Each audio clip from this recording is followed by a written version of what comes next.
we're going to go down to the United Arab Emirates. They are cracking down on money laundering when it comes to crypto real estate. So real estate agents are going to have to alert money laundering authorities of any property sales paid for in full or in part by crypto. This includes using virtual assets or funds derived from virtual assets. As part of the new requirements, brokers, agents, and law firms will need to file reports to the Financial Intelligence Unit responsible for tracking dirty money. Wendy, what do you think of this? Is this something that we could see replicated in the US? There's lots of real estate agents and real estate brokerages that are accepting crypto now, especially in Miami. Is this something we could see happen this side of the world? Of course. I feel like somebody from an ivory tower entity in America is going to say, you can't do this, and they're going to completely shut it down. So 100%.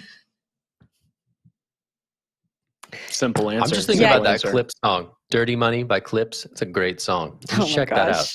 That's a good song from way, way back on Hell Hath. Anyway, just that's what came to mind. Thank you for bringing that to mind, Jen. I appreciate it. I think welcome. The whole UAE, Dubai thing, they were trying to court as many crypto businesses as possible. And then they had this big headline, 3 Arrows Capital decides to move to Dubai. And that did not go well for them. So it might be expected that maybe they're refining their approach to how they go about courting some of these crypto firms, given what happened with 3 Arrows Capital and their subsequent insolvency. So this is not exactly an apples to apples comparison here, but it is part of the conversation around what crypto's role will be in the United Arab Emirates and whether or not this region can truly attract as many crypto firms and the crypto rich people as possible. This seems to indicate that maybe they're pumping the brakes a little bit on how willing they are to embrace some of these firms and people, given some recent history. But hey, who knows? Will, what's your thoughts?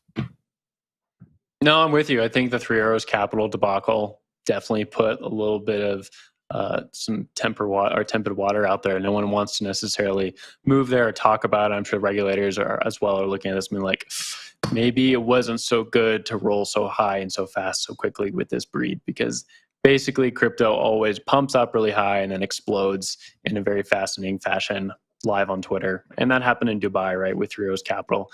So they're probably pushing it a little bit, slowing things down. UAE, same thing here. In terms of the other FATF information we have in here, that's pretty similar to what we're seeing across many countries, right? And just goes back to the beginning of the show, right?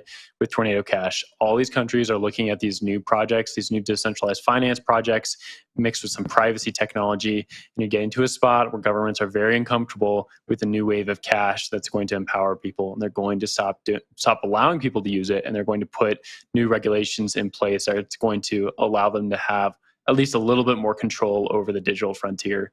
It's bad news for everyone else who's trying to get into this, but it makes sense and it's going to keep happening. Jen?